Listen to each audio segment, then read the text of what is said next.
All right, good morning everyone again, and welcome to our fourth session that will focus on collaboration between societies to advance critical care cardiology. I'm Manikat Raleigh from Vanderbilt University, and I am an advanced heart failure and transplant and critical care cardiologist. So as we saw in one of the earlier talks by Dr. Burke, that a lot has changed since 1962 when we first had our coronary care unit that was focused at defibrillating life-threatening rhythms to what the modern day CICU looks like, where we have all sorts of things in addition to the ailing heart. And this has prompted the necessity for there to be a subspecialty that requires specialized focused training and collaboration to be able to move the needle on improving outcomes for these very sick patients. And this necessity is reflected in all the different societies across the globe that have kind of paid attention to this over the past few years and kind of highlighted the need for this. Of course, not to forget the society that got inaugurated today, the Society of Critical Care Cardiology. That being said, the question still remains as to what is the best path forward to move this specialty that is still very much in its early days with a small workforce that is highly trained to take care of these patients. And should that be united leadership under the umbrella of a single organization that is leading the charge, or should it be strategic fragmentation that allows us to divide and conquer? And I'm going to let these two experts debate that out for us. So they're going to debate for 7 minutes and then rebuttal for 3 more minutes. But before we get started with their debate, I would like to go around and have my panelists introduce themselves. Hey everyone, I actually thought I was just going to be typing, so nice to meet everyone. My name's Deepika. I'm a resident at Temple, finishing up medicine, and then I'll be starting cardiology at Vanderbilt in July.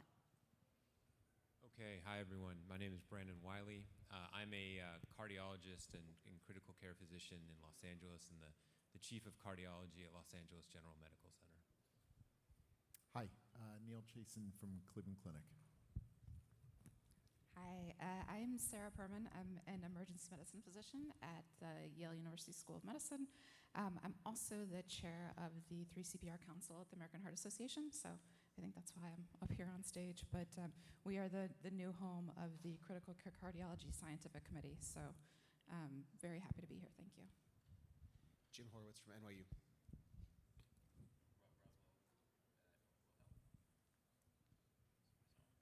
Rob Roswell at Northwell Health. Cameron Desfolian, Baylor College of Medicine.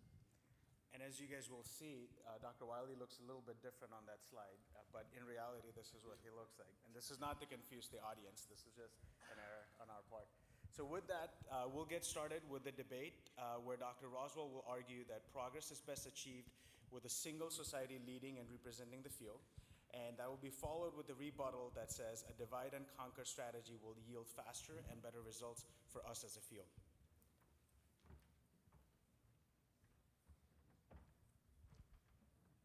Thank you.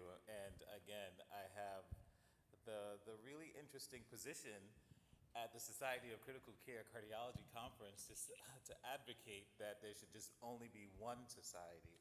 So obviously, this is going to be a tough sell, but I'm coming to you here as a critical care cardiologist, someone who has done sort of clinical cardiology and just have dedicated a year of their elective time doing critical care medicine and other things.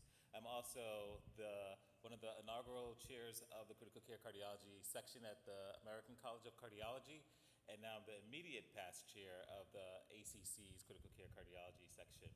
So here we go, and Dr. Desfolian, I was thinking I had the really bad sort of luck to draw the small straw in talking about this, but when you really think about progress versus what you're going to be talking about, which is divide and conquer, you already see that the connotation is really negative, right? And divide and conquer really comes from divide et impera, which means divide, sort of take over, rule, and sort of gain power over people by dividing and making them fight against each other. And so I think I'm happy that I chose the straw that I chose, because mine is more positive about progress and yours is about dividing and conquering. So let's see how we go. And so when you think about progress, how is progress best achieved? How do you know if we're doing the right thing by having one particular society? And one is training in the workforce, which you heard us talk about in the last session. The other is research and innovation. Are we researching? Are we doing things appropriately? Interdisciplinary integration. Are we making an organizational impact? And are we being recognized in our identity? Do we know about that? So I'll talk about that and what we've been doing at the ACC's Critical Care Cardiology section. So this is a couple of things where we're talking about research and effective collaboration. I know we're at the shock symposium, but in a cardiac ICU, there's more than shock. So there's cardiac arrest, there's VT storm, and you can see in this effective collaboration that we had with the EP section of the American College of Cardiology, we are really collaborating as that's one society that's moving things forward, collaborating and consulting with our EP colleagues to learn how to manage electrical storm in a CICU. In the same vein, we collaborated with the ACVC and looked and published research priorities in critical care cardiology, looking at consent processes and how we really move the field together. And again, this is with one central society, the American College of Cardiology's Critical Care Cardiology section, moving together and doing all these things. And then if you think, are we having an impact? And so this was launched out in 2018, and this was in the Jack sort of magazine, just looking at the fact that there's this new evolving field of critical care cardiology. And it was in this magazine where Dr. Solomon and I were interviewed and talked about what we expect, how we expect to move this field forward. And again, this came through one central message from the ACC's member section of critical care cardiology. And then you heard about this a little bit more.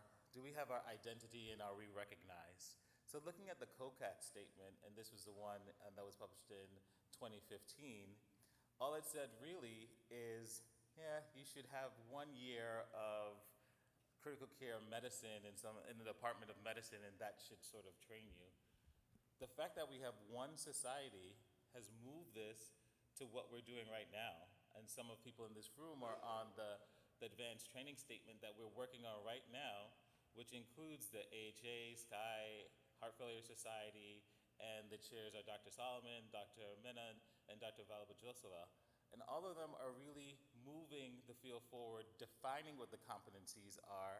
And I can tell you the competencies are pretty rigorous that we're discussing in this advanced training statement right now. Again, this is having one society moving forward, trying to move the field of critical care cardiology, having everyone recognize what's going on, and having our identity. And then Dr. Singha, who's around here somewhere, really had the idea that we should really put forth what are we doing with cardiogenic shock and the evaluation and management of cardiogenic shock.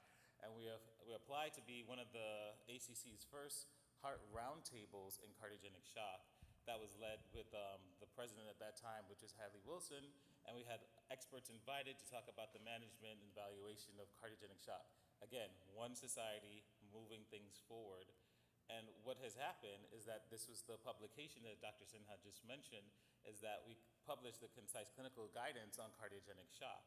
And in that, a couple of us were authors on there, but there, they really wanted to thank the critical care cardiology section for proposing this as a consensus clinical guidance document to come out to talk about the evaluation and management of cardiogenic shock. And again, I would say, coming from one united society, really making these recommendations and moving forward and having these outcomes. And are we doing the right thing? Are we having the identity and the recognition that we would want? And I can tell you, we just came from the American College of Cardiology scientific session. And on the right there, we're talking about the new ACS guidelines and balloon pump being class 3 for cardiogenic shock. And then on the left, you can see it's the consensus statement that we published in JAC. And at ACC, these were for us the two hot topics. And so as one society that's moving things forward, or one section of a society that's moving things forward, to have the main debate at scientific sessions be a publication that came out from our section and the guidelines, I think is a testament to say how impactful you could move if you have one united voice, You're not scattered in terms of your opinion, et cetera.